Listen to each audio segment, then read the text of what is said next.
Okay, good. Masechet Eruvin, Daf Chet, page 8. We're going to be dealing with a couple of topics. One is a case that's like this, where you have a public thoroughfare, the Shut Rabim here, and then an alleyway, that's called a mavoy, which has many openings to it. So mavoy, generally you need to enclose it somehow. You need on one side at least a cross beam, or something like that. In this case, it opens up to a backyard here in the back.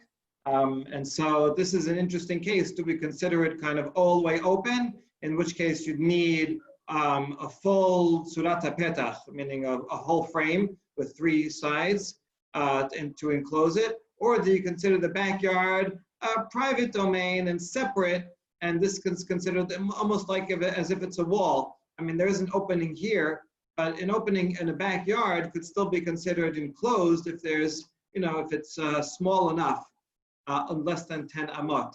So do you consider this to be an enclosure, and that way this alleyway would be enough just to have a cross beam? That's going to be the first half of the discussion, and the second half of the discussion is going to be an alleyway where the front doesn't line up, different configurations of the cross beam that will be in the second half. Okay. So we're going to start off. I'm going to just re-quote something from the previous staff that's going to come up a lot today. And that's a statement of Rabbi Yirmiyah about Abba in the name of Rav, talking about that case that we saw a picture of. So Mavoy, that's the shared alleyway, that's open fully to a courtyard. So courtyard is a little slightly different from a backyard. Rechava is that name. Courtyard is shared space that's more traversed than a backyard is only one person's space and less traversed. And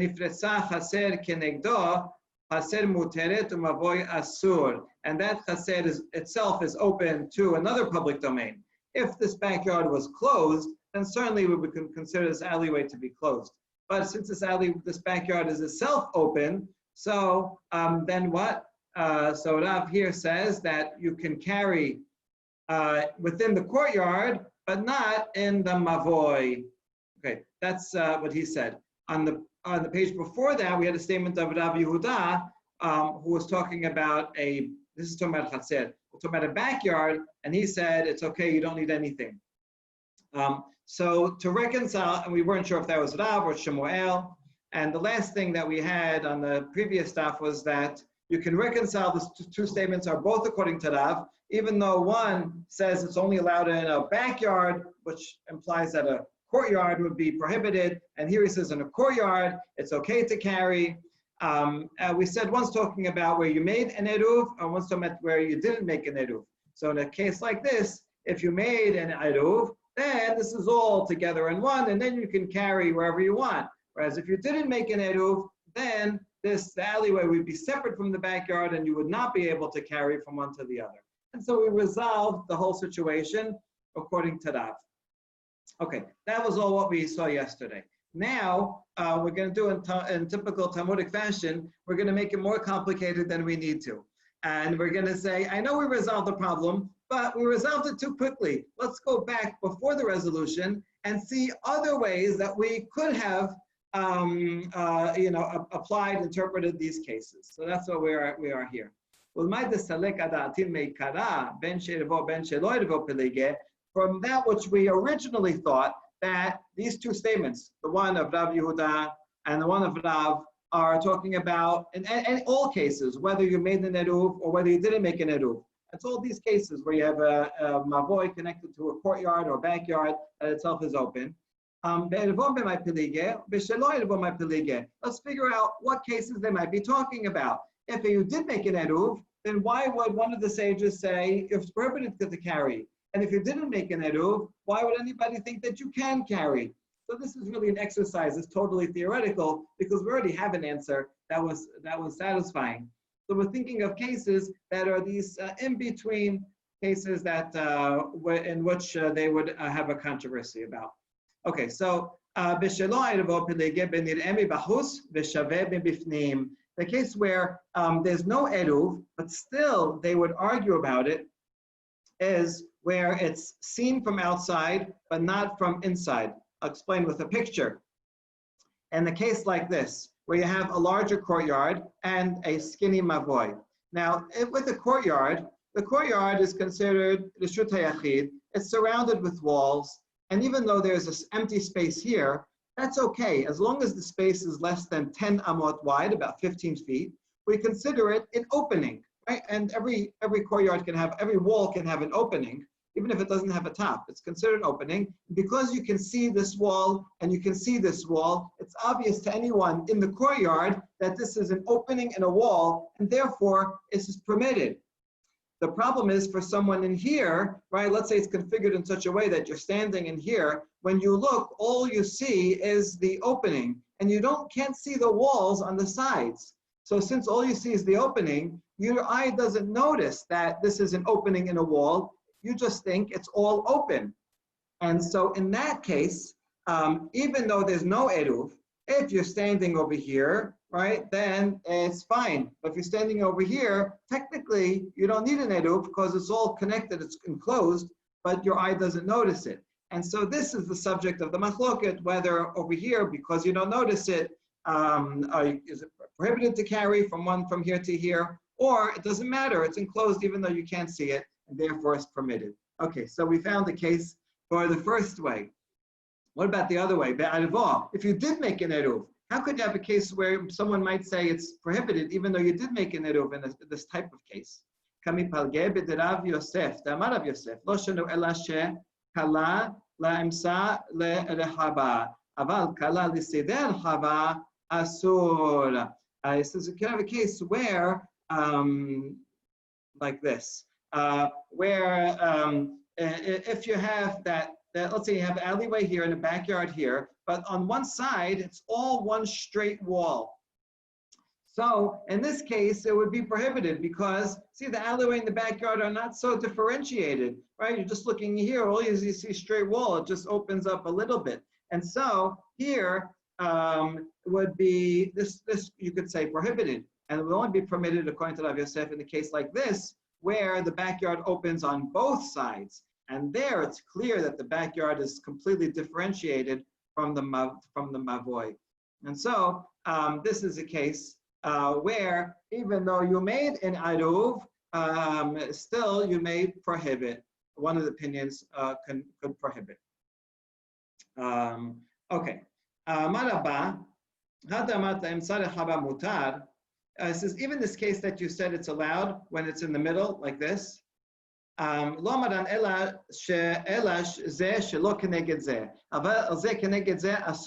Even that's too much because look how it just goes straight through. It looks like the mavoi is going straight through. It doesn't look nice. It looks like a open-ended mavoi. So you know when it's only allowed, he's going to make it more limited. Only in a case like, let me find a good picture, like this, where the mavoi opens here, but the opening in the courtyard is not parallel. It doesn't go straight through, but you'd have to turn and go over here. That's a case where it would be okay. Now, of course, this case has all on one side, which is the other problem. So really you need, to permit it, you'd have to have a case like this, where you can walk in here, and then you open up to a courtyard, so it's not a noticeable courtyard, and the entrance is off-center from the mavoi, right? In this case, that is where it would be allowed because you're going here and you can't go straight through. Okay, so that's Rabba's limitation. Remember, this is going to come up again in a few minutes. Rambam Shashia is going to give a further limitation, even in such a case that you said it's allowed when they're not lined up. He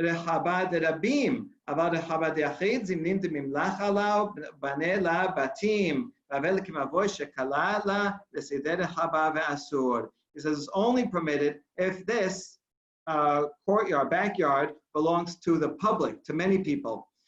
Because then it will always stay in this configuration. However, if it belongs to a private person, that individual may decide, you know what, I want to build some extra houses. Maybe his kids get married, he needs some extra houses, so he uses half the courtyard. He builds houses here, and once he does that, now it's a straight line.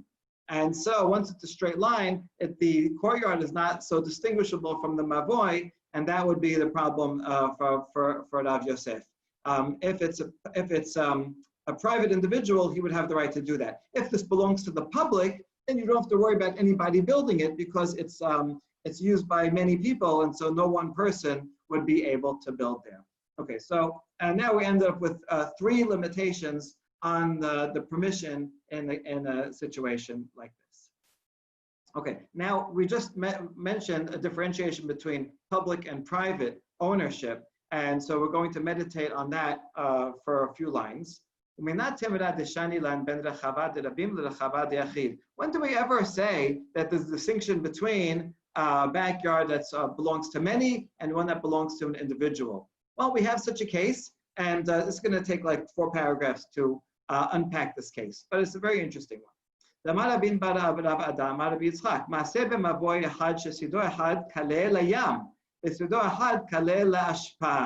Okay, so we have a mavoi in a very interesting situation where you have some houses here and the Reshut HaRabim here, and on the sides, on one side is water, is a lake, and the other side is a garbage, a mound of garbage. And so these are, considered partitions on both sides. So that's all fine. And so this is a mavoi, you have multiple courtyards and then homes open to it. And so here you have a front, so you put a lechi, and that way you could carry from here to here. So let's see, let's analyze this case. Obama said, if Neda B, Velo Amar, Ba, Lo Heter, Velo Isur. The Yehuda Nasi was asked about exactly this case, and he wouldn't give an answer. He wouldn't say it's permitted, to carry when you put a beam there. He wouldn't say it's prohibited. Well, why not? What was his problem with this? He can't say it's prohibited because there are in fact partitions on each side, the garbage mound and the riverbed. That's all good. In general, anytime, even if you don't have a wall up, a wall that goes down, right, like an embankment of a river, that's fine. But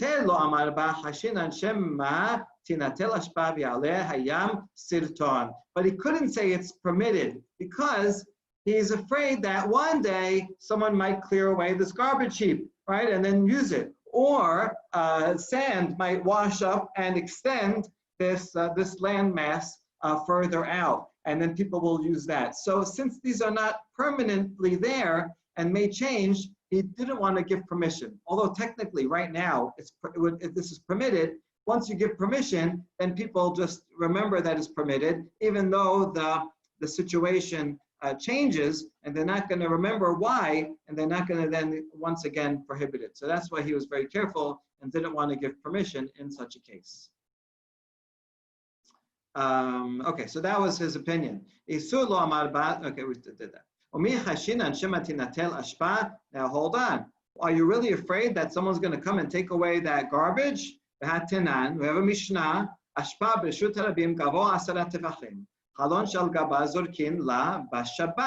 have another Mishnah about garbage that says, if I have outside my window, I have a garbage bin, right? Imagine you have like one of those big city municipality garbage bins, and it happens to be right out your window. So that is big enough. Let's say it's 10 high and 4 wide. It's big enough to be at a Reshut HaYachid. It's right out your window. And so that's very convenient, right? When you're done with Friday night dinner, you could throw the garbage right outside the window. And that would be permitted because you're allowed to move something from a Reshut HaYachid directly to the Reshut HaYachid on Shabbat, as long as there's no space in between. Or even if there is, maybe you could throw it if you have good aim. Okay, and the Mishnah says this is permitted. Now, how come we aren't afraid that someone's going to come and take away the garbage or take away half the garbage, and then it won't be the proper height, and then that'll be the Reshut HaRabim, and you have a problem. So that's the question. How come in the case of the Mavoi, we do worry, the Yehuda Nasi was worried that someone will remove the garbage and therefore would not permit this, but in Mishnah says you can rely on this garbage always being there. That's our contradiction, and we answer, El alma shane ben ashpad rabim lashpad yachid. Must be there were two different kinds of garbage heaps, one for public and one for private. The Mishnah that says it's allowed was talking about a public garbage can, and so therefore that's always going to stay. Whereas the Mavoy case of Biuda Nasi, that was private property, private garbage, and so one person will make a decision and take it away in the future. And that's what he was worried about. So and now we go all the way back to our case that up here, where Rabbi Shashia says, in the case of, like this, a courtyard that opens up into a backyard, if the backyard belongs to many people, then we don't have to worry that anyone's going to build up. But if it belongs to one person, then you have to worry that someone may come to build up. So it's only permitted if this belongs to many people. Okay, now, so we brought this whole case just to make that distinction between individual and public. But now that we brought that case in the Biuda Nasi, he was hesitant and wouldn't give an answer. What about the rest of the rabbis? The Rabbanan Mai, all the rest of the sages of his generation, what did they say? Amad Yosef bar Abdimi, Tana v'chamim osrin. They said it's prohibited. They were afraid that the environment's going to change. Nachman says, that is halacha, you should be stringent. Another version, no, that Chamim said it's permitted. Nachman and halacha k'bechamim. And Nachman said the halacha is not like them. So in the end, we're not sure what the Chamim said, if it's said not allowed or allowed, but we are sure that Nachman said the halacha is it's prohibited in this case. He wanted to be stringent. Okay, now we go on to the next case. Maremar pasek la lesura beuzle. Amar hashinan shemme ya'aleh hayam sirton. Right, so similar worry. One day the situation may change. In Surah, you had these alleyways, these streets that were open onto a waterway, which technically would be okay because the embankment here could be a wall. But he was afraid that the sand would gather up over time and extend the land mass. And so he put up nets, even though he didn't need it now, he was afraid in the future he would need it. And so he put up nets and to make sure that there would always be a partition there. Good. Ahu mavoy akum dava besura. Karuch budya otibube be'akmumitehem. In the city of Surah, they had a mavoy like this, an L-shaped mavoy. And so you need to put something, right, some kind of reminder. And what they did is they took a mat, rolled it up, and they stuck it in the corner here. That's what the people did. So let's analyze that. This is not good. It doesn't follow either opinion of Rav or Shemuel. In particular, the Rav Dama Torah Tokim Fulash, where we had a machloked whether when it's an L shape, is that considered like it's straight through, open on both ends, and in which case we have to be mahmir and put extra barriers, or is it considered like a closed one and a closed one? That was the opinion of Shemuel. So which way are we going to go? It's not like either. Rav said it's like mifulash. Rav said this is like open on both ends. So if it is in fact open on both ends, Rav requires surat petach, right? Yeah, it needs a door frame on one of the openings, and so you don't have that. All you have is a rolled up mat, which is just like a lechi, is no good. Shmuel, who was more lenient in that sense because he says that it's considered like it's closed. Fine, that's if you have a good, proper lechi. But this mat, a wind comes, it's going to blow the mat away. So this is not a proper lechi. Right, so Shmuel is better, he's more lenient in considering closed, and you would need a lechi, would be okay, but this mat is not a good lechi. But if you put a peg into the mat, right, and attach it to the wall over here, and it won't move, then for Shemuel, it will be okay. All right, excellent. Now, we're going to go back and analyze that statement of Rav that we started off with, that we quoted in the previous stuff. Kufa. Kufa always means the body. We're always going to go back to that body of the text and extend it and examine it further. אמר רבי ירמיה בר אבא אמר רב, מבוי שנפרס במלואו לחסר, נפרסה חסר כנגדו, חסר מותרת, ומבוי אסור. Right? Same case that we've been discussing all this whole time of that we have a mavoi and it's open to a courtyard. Okay, so let's see, right? Like this case that we said. Now let's analyze this more. Chaser, okay, yeah. Amale Rabba bar Ola le Rab Bevai bar Abaye. Rabbi lo mishnatenu hiza. Okay, so the question to Rav is, why did you have to say this? We already have a Mishnah. There's a Mishnah in Masechet Eruvin, Perek Tet. We'll see it in a while. That says as follows. It's a similar case, and we can derive it from this case. Chaser ketana shnifresa ligdola, idola muteret, uketana asura. Mipnei shehi kipitcha shel gedola. Okay, here's a picture. So in a case where you have a large courtyard and a small courtyard, back to back, right? What's the law?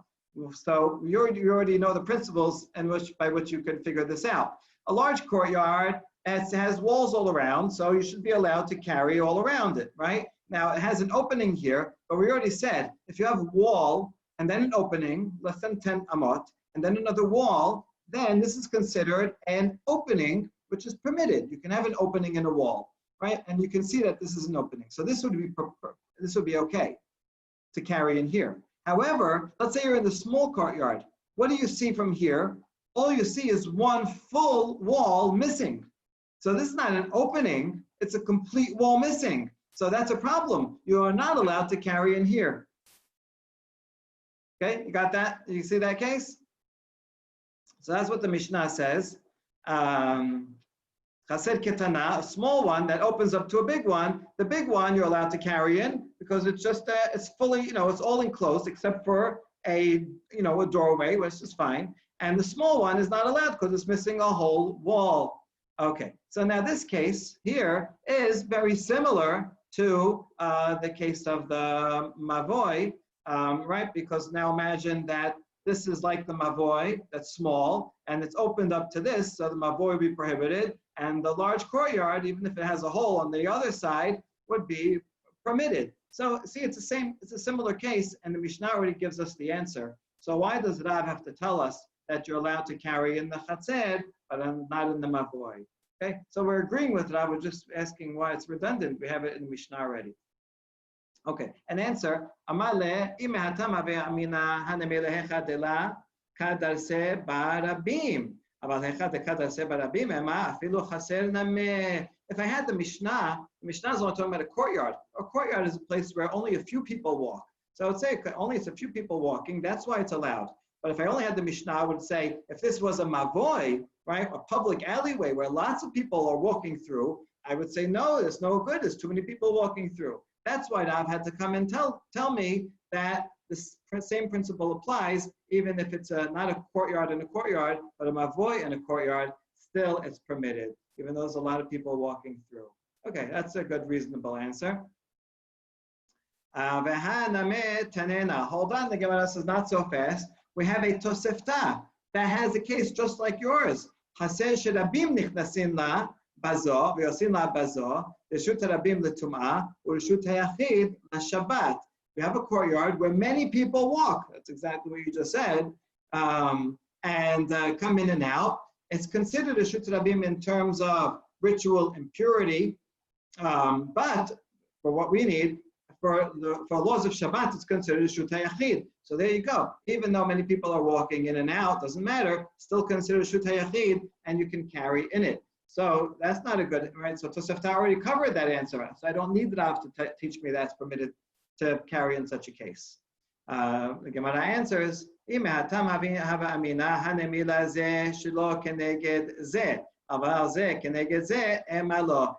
had that Mishnah and that Tosefta, I would say that it's allowed only when they are not aligned. But when they are aligned, I might say no. Therefore, Rav has to come teach me that's permitted even when the openings are aligned. Hold on. But Rabba, remember, I told you, Rabba said, he says in general, they can't be aligned. He doesn't even think that they're permitted when they're aligned. And so for him, what is Rav coming to add that we didn't know from the Mishnah and the Tosefta already? Right,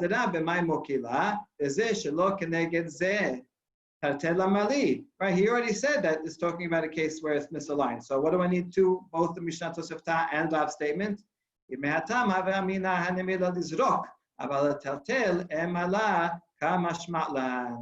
I had only this Tosefta, right, which is talking, it says it's a Reshut Hayachid, the Shabbat, so I might think that it's telling me it's a Reshut Hayachid for Lichumra, to tell me that since this is a Reshut Hayachid, if I'm outside, I'm not allowed to throw something from Reshut Hayachid to Reshut, from Reshut Harabim to Reshut Hayachid.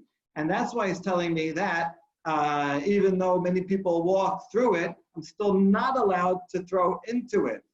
But it's only telling me lichumra, that's a Reshut Hayachid, but maybe I would still think that I'm not allowed to walk, carry something inside. And that's why Rav comes to tell me that no, it's okay. I am allowed to carry inside of it from the mavoy all around this is permitted. So we answered this question according to all the opinions.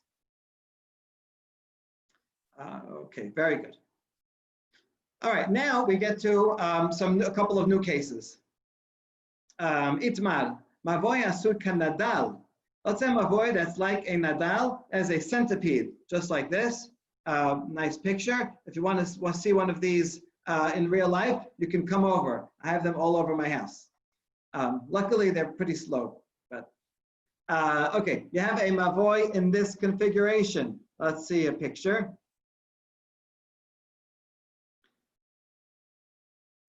Pictures are very important in Masechet Eruvin. Okay, so like this, right? You have a mavoy gadol here, which is the main alleyway, but that opens up two smaller alleyways, right? So you see that looks like a centipede. All right, so this case is going to be complicated. How are we going to close it off? Like, where are you going to put the beams? So let's see. Amar Abaye, oseh surat hapetach lagadol, v'hanach kulehu mishtaru belechi ve'kora. So surat hapetach, that's a big three sides framework. You put that in all the way in the front, and the rest of them simply a lechi or kora. So like this, you put a big surat hapetach in the front, and the rest of them lechi or kora on each of the edges. Okay, let's analyze this. Amar le Rava tells his colleague Abaye, Keman Kishmoel, who are you following? Are you following Shemuel, Damad Torato Kesatum? Shemuel said that an L-shaped alleyway is as if it's closed off. Well, if it's closed off, Lama le Surat HaPetach, a closed off alleyway, meaning an alleyway that's closed on three sides, or does not require, according to Shemuel, according to anybody, does not require a frame, a door frame. It just requires one beam, one cross beam or one vertical beam. And so why would you need a Surat HaPetach if you're following Shemuel? We saw that story in Nahar De'ah where they had an L-shaped mavoy and they followed Rav, which means that really halacha follows Rav, and we should consider it an open-ended alleyway, which is then requires more enclosure. Ela Amar Rava. So Rava disagrees with Abaye and says as follows: Oseh surat hapetach lechulehu lahai kisa veidach kisa mishtaru belechi ve'kora. Instead, you need to do a lot more because we're going to follow Rav, and Rav thinks that this is all considered an open-ended mavoy, and therefore you need a surat hapetach here and surat hapetach all along the insides, and then you could have a one-sided lechi on the outside areas. And so that way, each of these becomes like its own mavoy, and this closes it off, so that's an enclosure. So each of these is a closed mavoy, but you need all of these surat petachs in order to create that, in order to permit. Okay, very good. All right, now we have a statement that was transmitted by a lot of Rav Kahanas. There are many Rav Kahanas. Amar Rav Kahana bar Tachlifa, Mishmed Rav Kahana bar bin Yomi, Mishmed Rav Kahana bar Malkiyu, Mishmed Rav Kahana Rabbe de Rav. Okay, so 4 Rav Kahanas, each quoting each other from a previous generation. Avamri la Rav Kahana bar Malkiyu, Hainu Rav Kahana de Rabbe de Rav. Some say it's not 4 of them, but only 3 of them, because 2 of them are the same person. All right, either way, it's still a nice, impressive list. Mavoy shesido ehad aroch besido ehad kasar. So you have a case like this. You have mavoy, but one side of it ends earlier than the other side. So now what are you going to do? You need to put a cross beam somewhere, but how are you going to put this cross beam, right? Can't put it straight here. It's not going to rest on anything. So here's what you do. Pachot ma'arba'amot maniach et hakora ba'alachson. Arba'amot eno maniach et hakora ela keneged hakasar. If the space here is less than 4 amot, then you can put it on a diagonal, and then you can carry up to that diagonal bar. However, if the space is going to be more than 4 amot, then you can't. Then you have to put it perpendicular to the short, right, straight with the flush with the shorter wall, perpendicular to the other wall, and that means you can only carry up to the extent of the shorter wall.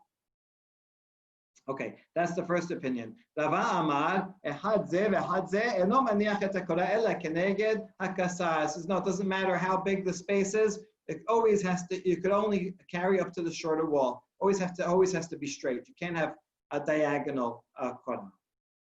Okay, good. Why? Let's see. Ve'matama. Rava is still speaking, and Rava says. Rava says, furthermore, I'm going to explain my position, and I'm going to explain the position of the other opinion that says it can be diagonal. My position is, what is the purpose of this cross beam? It should be a sign. Well, a sign is a good sign if it goes from one to the other, straight across, you see it right in front of you. But if it's on a diagonal, it's not as noticeable, and so it's not a good sign. And what's the other side's reason? He's arguing for the other side. Those who disagree with me and think that you can have a diagonal, they think that a korah is a symbolic wall. It's as if this is the top of a wall, but it's as if there was a whole wall there. Well, if it's a wall, then certainly, let's say I actually put a whole full wall, diagonal wall. Certainly that would be okay. And that's why they say it's okay. Right, so there's a fundamental difference in the conceptualization of what this crossbeam does. Right,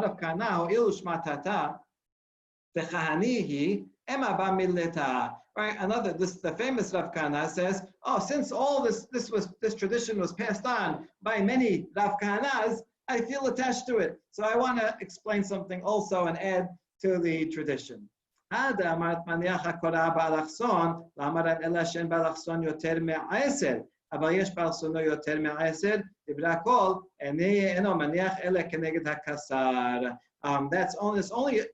one who says okay is only okay if the hypotenuse here is 10 or less. But if it's 10 or more, then certainly it has to be straight across.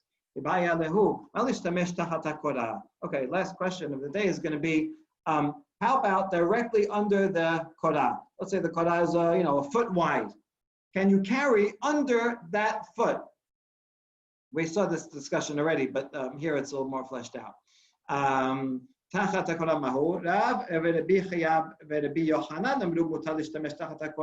So this is Rabbi Yochanan, and that's Israel says you're allowed. Shmuel Rabbi Shimon ben Lakish, that's Shakish. Says no, you cannot carry under the beam. What's the difference between the two? What's the point of their argument? Maybe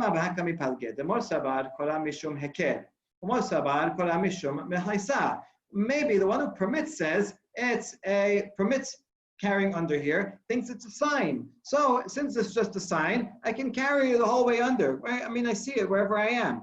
But the one who says it's a mechitza, it's a symbolic wall, well, imagine that there's a full wall there. I can't walk into the wall, right? The wall only works from the edge closest to me and out. So therefore, I cannot carry inside this imaginary wall, and that's prohibited. All right, that's one way to interpret it.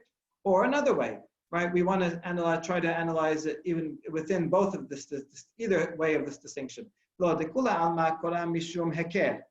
follow only the opinion that says it's as a marker. It's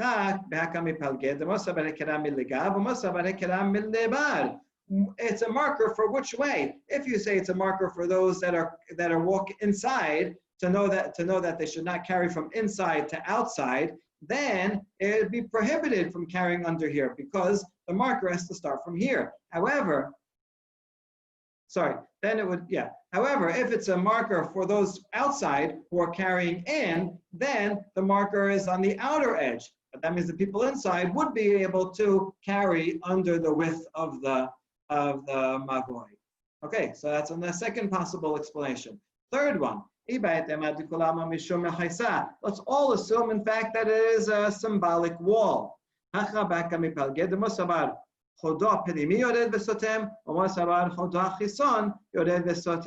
This imaginary wall doesn't necessarily have to take up the whole thickness. Rather, does the imaginary wall extend from the outer edge in which of the beam, in which case you could carry under the width of the beam, or do you imagine that the imaginary wall extends from the inside edge of the beam, in which case it would not be allowed to carry under the width of the beam. Okay, good. And now another consequence of this is going to be the following case, where you have the cross beam does not rest upon the wall, but rather you add two brackets outside the wall and hang the beam there.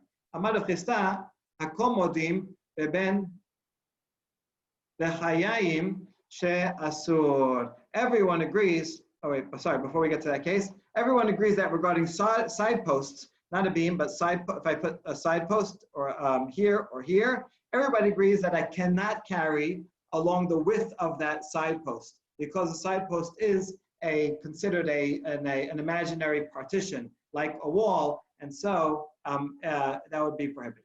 Okay, now the case I just mentioned. What